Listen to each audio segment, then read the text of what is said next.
بسم الله الرحمن الرحیم. د 12 ټولګی الجبر پولینومونه لیمیت د یو تابع انتروالونه ترلی خلاص انتروال هغه یو سیت اعداد ده چې د دو عددونو ترمنځ یې او ټول هغه قیمتونه چې د دغه عددونو ترمنځ وي نیسي مگر انجام او آغاز دغه انتروال یعنی شروع عدد او پایل عدد هغه آخرینه عدد په دې سیت کې شامل نه دی و دې ته موږ انتروال باز یا خلاص انتروال وایو. دلته ښودل شوي دي انتروال باز یا خلاص انتروال د A او د B ترمنځ ټول اعداد ده بغیر د A او B. کیدای شي دا انتروال ته موږ نیمه باز وایو کله چې د B هم په دې سیټ کې شامل وي او A شامل نه وي. دغسې په شکل ښودل شوي دي، یو برخې کوچنی قوس او بل برخې لوی قوس سره ښودل کیږي. کیدای شي د دواړو خواو دغه انتروال تړلی وي، یعنی هم A په سیټ کې شامل وي هم B. په دې لحاظ وده ته تړلی انتروال وایو. تړلی انتروال A او B ده په لوی قوس باندې ښودل شوي دي. او کیدای شي بیا هم نیمه تړلی یا نیمه خلاص ورته ووایو، یعنی A پکښې شامل وي B پکښې شامل نه وي. ټول نقاط د A څخه شروع تر B پورې. که چیرې A او B دوه عددونه موږ مد نظر ونیسو او X د دوی ترمنځ وي، موږ د X دپاره وایو چې A انتروال A او B د X یو دغه د یو مجاورت ده، یو گاونده صاحبه. په دې شکل کې ښودل کیږي، یعنی هر څومره چې X ته نږدې شو بیا هم یو سیټ دی چې X پکښې شامل وي. د مثال په توګه C مد نظر نیسو، د یو کوچنی آر په اندازه شی لاس خواته و کین لاس خواته چې موږ حرکت وکړو، یعنی موږ په یو انتروال حرکت کوو یا ټکی په انتروال حرکت کوو چې د انتروال شروع یې C منفي آر ده، ختم یې C جمع د آر ده، مرکز یې C ده. دا متناظر انتروال ده او دغه انتروال د C لپاره یو مجاورت ده. اوس یو ټکی مد نظر نیسو چې پر X باندې حرکت وکړي، د هغې قیمت پر ګراف باندې حرکت کوي، یعنی د هغې قیمت پر محور وای باندې حرکت کوي. مثلا نقطه X او F(X) وینو چې X په طول د محور X حرکت کوي، نقطه خپل پر ګراف باندې حرکت کوي. هر څومره چې X تحول کوي F(X) هم تحول کوي، مگر F(X) مربوط ده و X ده، یعنی X د F(X) قیمت په X پوری مربوط ده. ځینې وخت اعظمي کېږي ځینې وخت اصغري کېږي.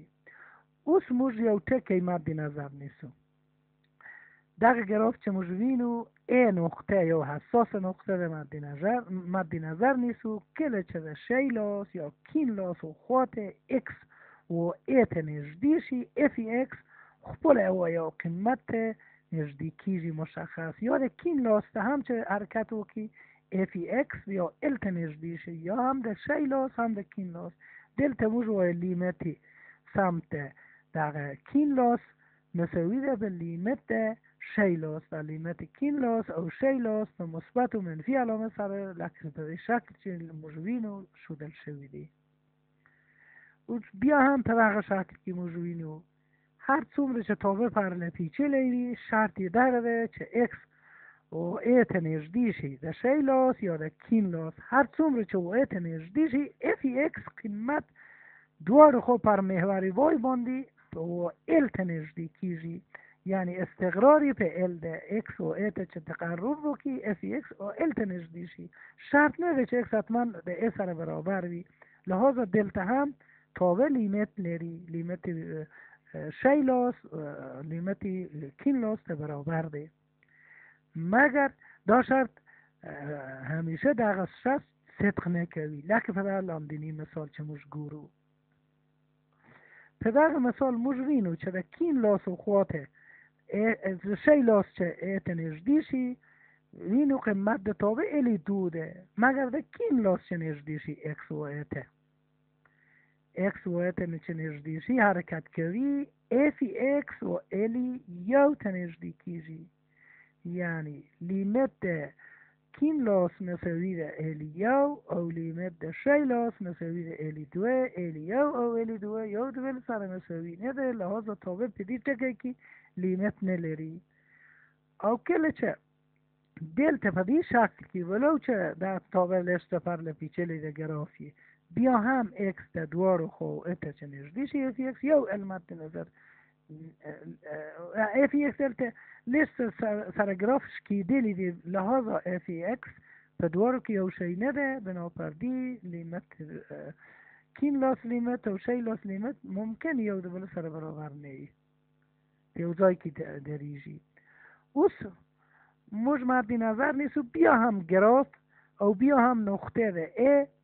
دلتا موږ وایو لیمت ده اف ایکس مساوی به ال سره ده کی چیری هر اپسیلون چې موږ وټاکو ال ده ال ده پاره ال پر محور وای باندې ده چې موږ محور وای ته زیر شو ده اپسیلون په اندازه پورت او اکشت موږ مد نظر ونیسو دغه سی اکسون ده ای په مجاورت کې باید موږ را پیدا کو چې د هغو قیمتونو په دې انتروال اپسیلون سره یعنی مجاورت اپسیلون د ال سره ولویږي هغه قیمتونه د دې لپاره د هر اپسیلون لپاره یو دلتا پیدا کیږي دلتا هم مثبت ده اپسیلون هم مثبت ده که چیری اکس منفی ای کوچنی تر دلتا وی اف اکس منفی ال تر اپسیلون کوچنی وی یعنی که چیری اکس و مجاورت ای ته نږدې شي اف اکس مجاورت ال ته نږدې کیږي بیا هم دغه مفهوم د اپسیلون او دلتا په نام توپولوژیکی تعریف د لیمت ویل کیږي او په دې شکل کې شاید هغه نامساوات لیدل کیږي دواړه نامساواتونه دلته موږ مد نظر نیسو یو تابع اکس مربع منفی یوی پر اکس جمع ده یو که چیری دغه صورت تجزیه کو یو د بل سره اختصار کو وینو چې اکس مربع منفی یوی پر اکس جمع دی یو مساوی ده په اکس منفی یو مگر دا دوار تابعگان سر یو شی نه ده وای اول تابع شده اکس مربع منفی یوی پر اکس مثبت یو په منفی یو تعریف شوی نه ده دوم تابع په منفی یو تعریف شوی دی اول تابع یو سوره لري پر گراف باندې او دوم تابع دغه سوره نه لري دغه دوار تابعگان سره برابر نه ده مگر لیمیتونه سر یو شی ده هلته لیدل کیږي د دوارو خوا کله چې اکس و منفی یو ته نږدې شي قیمت تابع و هغه اف اکس ته نږدې کیږي یعنی مشخصا هغه منفی دوه ته نږدې کیږي بنا پر دې د دوارو تابعگان لیمیت یو شی ده خپل تابعگان په یو قیمت کې سره متفاوت دي اوس د لیمیت قضایاوی چه شی ده که چیری لیمیت د اف اکس مساوی په ال یو او لیمیت د اف جی اکس مساوی په ال دوه وي موږ داسې خواص لرو د یو تابع خطي لیمیت یو خپل مساوی ده قیمت د تابع د مجموع او تفاضل لیمیتونه هغه خپل وجود لري تفاضل د لیمیتونه ده حاصل ضرب د دوارو تابعگان لیمیت مساوی ده حاصل ضرب د لیمیتونه حاصل تقسیم د تابعگان و لیمیت مساوی ده حاصل تقسیم د لیمیتونه په دې شرط چې مخرج لیمیت یې صفر نه وي او که چیرې یو عدد د تابع سره ضرب شي موږ لیمیت ونیسو ثابت د لیمیت د قید نه د باندې وځي او بیا هم که چیرې یو موږ لیمیت د یو تابع نیسو چې جذر ان اوم یې وي لیمیت تر جذر لاندې دي یعنی لیمیت د یو جذر مساوي د جذر د لیمیت او بل قضیه داره موږ یو پولینوم لري لیمیت د هر پولینوم خپل د قیمت د تابع په پولینوم کې سره منطبق دي دلته باید تاکید وکړو چې مفهوم د لیمیت د تابع قیمت نه ده په هر تابع کې مگر په پولینومونو کې لیمیت د تابع او قیمت د تابع د پولینوم یو شی ده او اصول یې څه شی ده که چیرې مخرج صفر نه وي موږ کولی شو تابع ناطق وي موږ کولی شو قیمت د تابع ورته وضع کړو که چیرې مخرج مساوي په صفر وي یا صورت مساوي به صفر او مخرج دواړه په یو قیمت د تابع صفر وي دلته صورت و مخرج یو مشترک فاکتور لري چې هغه فاکتور باید سره اختصار شي تر څو چې موږ لیمت لاسته راوړو. کیدای شي یو تابع په بی نهایت کې لیمت ولري، یعنی که چیزی اکس و بی نهایت ده یا منفی بی نهایت یا مثبت بی نهایت نزدیک کیږي د اف ایکس قیمتونه ولتنه ال ته نږدې شي. په دې صورت موږ وایو لیمت اف ایکس مساوي په ال سره ده کله چې اکس و بی نهایت ته یا منفی بی نهایت ته نږدې کیږي. دلته خلک وایي هر څوک وایي که د هر اپسیلون دپاره یو عدد خورا لوی عدد طبیعي موجود ده چې د ټول اکسونو چې د هغه عدد څخه زیات شي اف ایکس به یو مجاورت د ال لویږي، یعنی اف ایکس منفی ال تر اپسیلون کوچنی وي. قضیه ساندویچ دلته لیمت ساین اکس پر اکس مساوی په یو ده. دا یو معروف قضیه ده اصلا د توابع مثلثاتی دپاره که چیری صفر پر صفر شکل غوره کی خپله دغه فاکتور پکشي پیدا کیږي. په هر صورت چې موږ دغه فاکتور لټوو او یو دغه په عوض یو ویژدو او ابهام رفع کیږي. اوس موږ وایو اف د په یو نقطه کې متصل وي یا متمادی وي که چیری تو شرطونه صدق وکړي. اصلا ا په تابع کې لیمت اف ایکس کله چې اکس و ا ته نږدې شي باید وجود ولري، خپل اف په ا کې تعریف شوی وي او لیمت اف ایکس خپل مساوي په قیمت د اف په ا کې وي. په دې شرط موږ وایو تابع متمادی ده په نقطه د ا. مشتقات دلته موږ میل د یو خط مستقیم مد نظر نیسو، میل د هغه خط مستقیم چې په یو نقطه پر یو گراف باندې ترسیم کیږي. دغه گراف تابع وای مساوی په اف ایکس مد نظر نیسو او دلته موږ یو نقطه ا مد نظر نیسو پر ا باندې، یعنی ا و اف ا باندې موږ بل یو مماس مد نظر نیسو د ال په نامه وینو چې دغه مماس خپل یو زاویه بیتا ده محور یک سره جوړوي. تانجانت دغه زاویه بیتا عبارت از میل مماس ده. موږ میل مماس داسې تعریف کوو، یعنی در مخ موږ هم میل مماس دپاره ویلی و که چیزی نقاط معلومی یا دلته یو نقطه خو معلوم ده د ا و بی څخه تیریږي او موږ وایو چې تانجانت د بی عبارت د مشتق د ا ده په نقطه مشتق د اف ده په نقطه د ا کې دغه څه نوشته کوو اف زبر ده ا کې مساوی په تانجانت بی ده. البته دا یو مقدماتی تعریف ده. اوس موږ اف زبر د ا کې لټوو چې څنګه را پیدا کو. بی مساوی په افی ا او افی ا نقطه مد نظر نیسو یو نقطه ده. وای مساوی په افی اکس او افی اکس بل نقطه یعنی اختیاری و شناور نقطه ده. ام مساوی ده په وای منفی بی پر اکس منفی ا څنګه چې مخمو ویلو د دې تاین ام مساوی ده افی اکس منفی افی ای پر اکس منفی ا. اوس نو که چیری خط تحول وکي و دغه تبدیل شي و د مماسته دغه میل و لیمت دغه عدد دغه تابع ته نږدې کیږي، یعنی لیمت د اف ایکس منفی ای اف ای پر اکس منفی ای عبارت د اف زبر ای. دلته اکس ده ای جمع د اچ، یعنی د اچ په اندازه افزایش ورکوو او بودت مشتق وایو افی دی افی په ا کې نظر و اکس ته مساوی د لیمت د افی اکس جمع اچ منفی افی ای پر اچ کله چې اچ و صفر ته نږدې کیږي عبارت د هغه پخوانی مماس میل ده.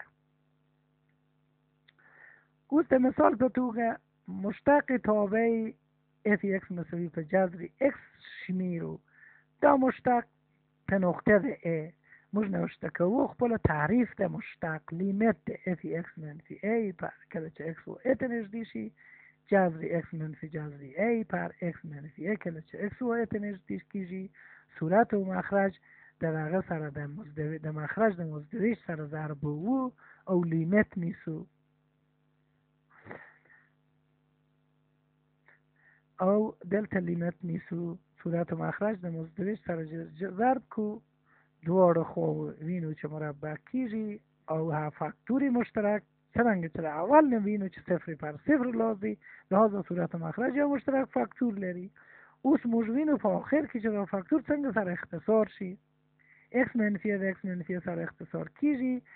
اوس نو د x پر ځای a دو لیمت د صورت یو ده لیمت مخرج واضح ده دو لاست راځي بنا پر دې مشتق ده دغه تابع په a کې عبارت ده د یو پر دو جذری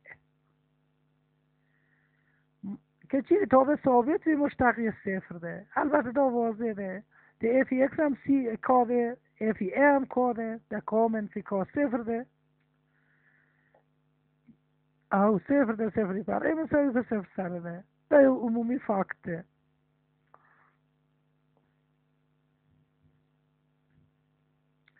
او که چیری f x مساوی بی په x سره مشتق یو ده دا هم ده واضح لیدل کیږي په صورت کې هم x منفی راځي په مخرج کې هم x منفی راځي مساوی لیمت یو ده.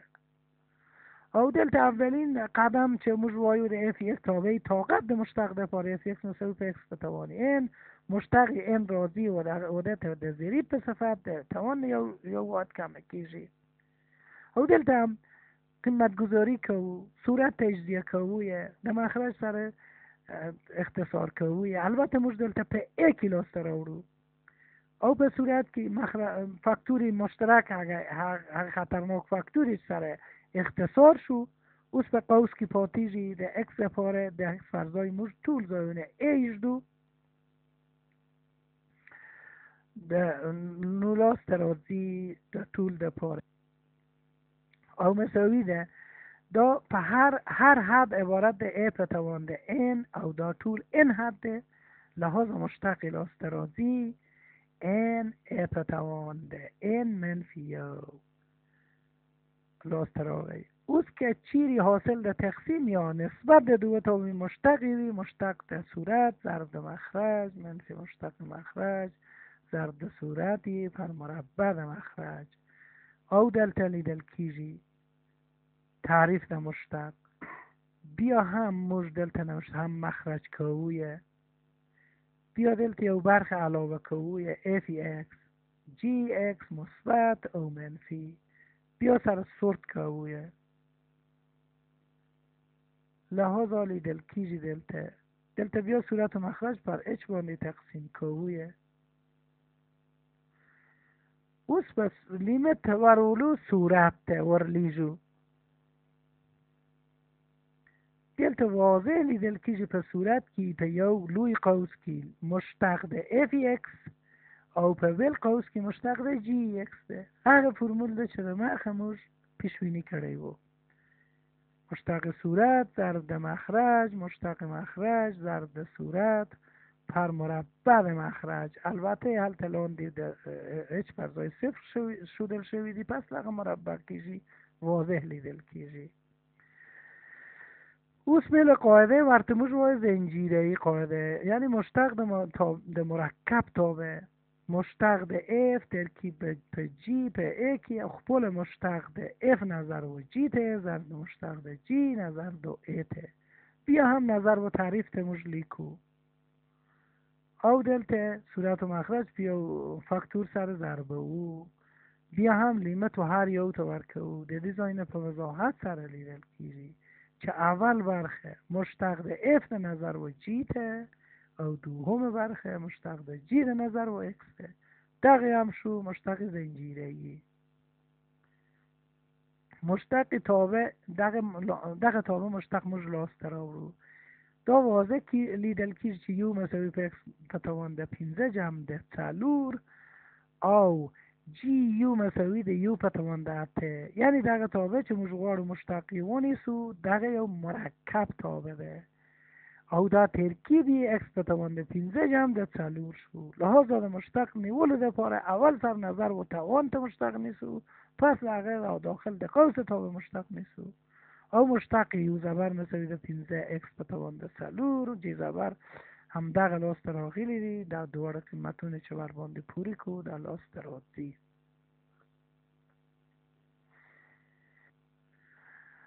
اوس موږ ځینې فرمولونه یادآوری کوو د مشتق دپاره. اول سر مشتق تابع طاقت، البته که چی یو تابع البته ترکیب تابع بده. مشتقی مساوی ده n ضرب ده یو په توان ده n منفی او ضرب ده یو زبر. بلی هم مشتق جذری دغه سی لاس راځي. مشتق ده لوگاریتمی تری مساوی ده یو پر x او مشتق ده لوگاریتم ده تابع یو مساوی ده یو زبر پر یو. او تو فرمول نور ده مشتق تابع ساین کوساین ده، مشتق تابع کوساین اکس ساین اکس ده، مشتق تابع تانجنت مساوی به سکان مربع ده، مشتق کوتانجنت مساوی ده به منفی سکان مربع او مشتق تابع اکسپوننشیال اخپل تابع اکسپوننشیال ده و مشتق تابع ای به توان ده اکس مساوی ده به توان ده اکس الان ای ده. دا ځینې فرمولونه ده چې باید په یاد ولرو. قاعده د هوپیتال په دې قاعده کې موږ غواړو چې لیمیت د اف ایکس پر جی ایکس باید پیدا کو که چی در صورت و مخرج لیمیتونه دواړه سره همزمان یا صفر وي یا لااعتنایی وي، یعنی صفر پر صفر یا لااعتنایی پر لااعتنایی مبهم شکلونه غوره کې نو د هغوی پر ځای د لیمیتونو پر ځای موږ د دغه دواړه تابعګان مشتق نیسو بیا لیمیت ور باندې تطبیق کوو لکه چې په لاندې ډول لیدل کیږي. د دې ځای نه موږ کولی شو ولیکو لیمیت اف ایکس پر جی ایکس مساوی ده په لیمیت اف زبری پر جی زبری ایکس، یعنی مشتقونه ده هغه. د مثال په توګه دا قاعده دیر خورا دلچسب او جالب او آسان قاعده ده. لیمیت ساین اکسی پر اکس منفی پای که چه اکس و پای تا نزدیک شدی، لیمیت ساین پای مساوی ده صفر، اکس منفی پای هم مساوی ده صفر، صفر پر صفر دوارو برخی مشتق نیستو چه مشتقونی وینو چه مشتق ساین پای منفی اکس و ده حقه سر پای منفی اکس ده دوارو دلتا لیکو ساین پای منفی اکسی بر منفی پای منفی اکس مساوی ده په بله الفان ایجدو دلتا دوارو خو مساوی کیجی ساین ای پر منفی ای مساوی کیجی پر منفی یو سره. البته دلتا موش ده هوپیتال قاعده تطبیق ونه که اوست ده دلتا قاعده هوپیتال تطبیق که لیمیت ساین اکس هم مساوی صفر ده، ساین لیمیت اکس منفی پای هم مساوی به صفر ده، لحاظا لیمیت ساین اکس پر اکس منفی پای دلتا اچ سره ده هوپیتال قاعده تا اشاره شویدی مشتق ده صورت پر مربع مشتق ده مخرج صورت مخرج کوساین کیجی مخرج یو کیجی لیمیت برمان تطبیق و کوساین پای پر یا مثل منفی یو ده او بل دغه لیمیت مد نظر نیسول ساین اکس منفی اکس پر اکس مکعب بیا هم صفری پر صفر راستراتی بیا هم مش قاعده ده هوپیتال تطبیق که قاعده صورت لیمیت کیجی صورتی کوساین اکس منفی او مخرج دری اکس مکعب او دا مساوی صفر پر صفر کیجی بیر تاق قاعده تطبیق که منفی ساین اکس منفی صفر پر شپش اکس بیا لاستر آورو صفر کیجی بیا صفر پر صفر کیجی بیا ده حق پرزای بیا مشتق نیسو دریوم پلا منفی کوساین اکس اوس مش ده کوساین اکس پرزای صفر ایجدو او دا دقیقه بیم لاستر آقای لیمیتی منفی یویه پر شپش او دلتا لیمیت در لاندینه لیمیت لاستر آورو دا بینایت پر بینایت کیجی لیمیت سکانت اکس پر تانجانت اکس بیا به صورت مخرج مشتق نیسو بیرته مشتق نیسو بیرته لیمیت مخرج تا تطبیق کوی البته لاستر آزی ادی زاینه نتیجه اخلو چه دغه مربع لیمیت مساوی ده په یو دواړه خواوی طرفین وسطین کو خدای جالب روش ده د دې ځای نه مربع چې مساوي یو شو خپل تابع هم لیمیت یې مساوي په یو کېږي. که چیرې یو نقطه پر ګراف باندې واقع وي په تصویر کې نقطه پر ګراف باندې موږ مد نظر نیسو نقطه حرکت کوي او قیمت د تابع ځینې وخت ډیریږي ځینې وخت کوچنی کېږي. داسې مراحلو ته رسیږي چې خورا کوچنی وي، داسې مراحلو ته رسیږي چې خورا لوی وي. که چیرې په یو مجاورت کې قیمت د تابع تر ټولو قیمتونه په یو نقطه کې لوی وي هغه ته موږ نقطه د ماکسیموم او که خورا کوچنی وي مینیموم وایو. اوس اف ایکس څرنګه چې وینو کله چې ایکس پر محور ایکس باندې تحول کوي پر محور افقی اف ایکس د ام او ام دوه ترمنځ حرکت کوي. نو دلته ام مینیموم د تابع ده، ام دو ماکسیموم ده. په دې شکل کې هم نقطه د ام ماکسیموم ده، نقطه د مینیموم ده او واضح لیدل کیږي چې په نقطه د ام ماکسیموم او مینیموم مماس موازی ده و محور ایکس ده، یعنی زاویه د مماس د محور ایکس سره صفر ده، تانجانتی مساوی په صفر سره ده، بنابراین مشتق مساوی په صفر ده په نقطه د اعظمی او اصغری. واضح لیدل کیږي. ځینې وخت کیدای شي چې ګراف په یو نقطه کې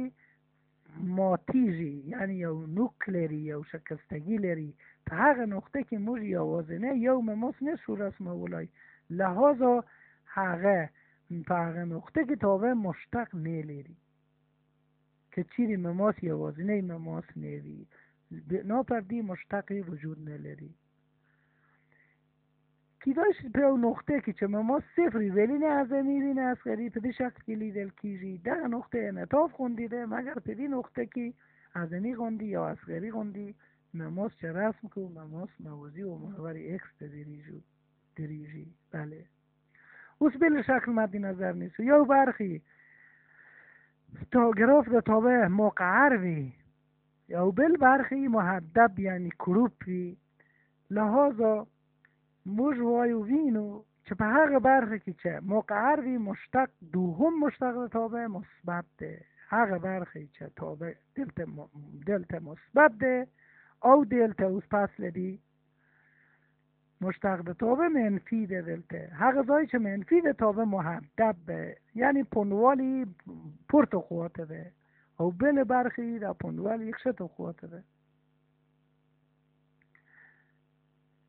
هغه نقطه چې محدب او مقعر تابع یو د بل سره جلا کوي ورته د انعطاف نقطه یا انفلکشن نقطه وایي. په دې شکل واضح شودل کیږي هغه نقطه د انعطاف. په نقطه د انعطاف واضح لیدل کیږي چې دوهم مشتق خپل علامت تغییر ورکوي، یو قوت مثبت بل قوت منفی. اوس بیا هم مد نظر نیسو اول مشتق دوم مشتق. دغه نقطه چې موږ وینو اعظمی ده، په نقطه اعظمی اول مشتق صفر ده، دوم مشتق منفی ده. واضح لیدل کیږي ځکه چې هلته محدب ده. په نقطه انعطاف اول مشتق منفی ده، دلته چې لیدل کیږي، او دوم مشتق صفر ده. په نقطه اصغری کې اول مشتق صفر ده، دوم مشتق مثبت ده. هم دغه چې موږ حرکت وکړو په بل انعطاف کې اول مشتق مثبت ده، دوم مشتق صفر ده. یعنی خلاص چې په انعطاف نقطه کې همیشه اول مشتق صفر دوم مشتق صفر ده، مگر داسې نقاط هم لیدل کیږي چې په هغه کې هم اول مشتق صفر وي هم دوم مشتق، لکه آخرنۍ نقطه چې موږ په شکل واضح وینو. مختلف اشکال لري، مگر په اعظمی او اصغری کې په دواړو کې لازم شرط داره اول مشتق باید صفر وي، دوم مشتق په اعظمی کې منفی او په اصغری کې مثبت دی. مجانبونه. یو مجانب دغه یو مستقیم خط ده چې په بی نهایت د ګراف سره قطع کوي. دلته مستقیم وای مساوی بی یا مستقیم ده چې د ګراف سره موازی په بی نهایت سره قطع کوي. ګراف د بی نه تیریږي د مستقیم بی نه. دلته موږ وایو مستقیم وای مساوی بی مجانبی افقی د ګراف سره ده. او بل په بل شکل کې وینو چې موږ عمودی مجانب لرو. دغه عمودی مجانب گراف به دو برخه تقسیم اوی در مجانب x مساوی به a ده a ته x مساوی به a ته مجوای چرا مجانبی عمودی ده او کیدایش یو مجانب ولری لک پدی شکل چه مجوینو y مساوی ax جمعی b په بینایت که در گراف سر موضوعی کیجی یعنی په بینایت که قطع کوی پیو برخی لااقل پیو برخی موضوعی کیجی مجو داغ مستقیم خط و مستقیم خط ax جمع ده b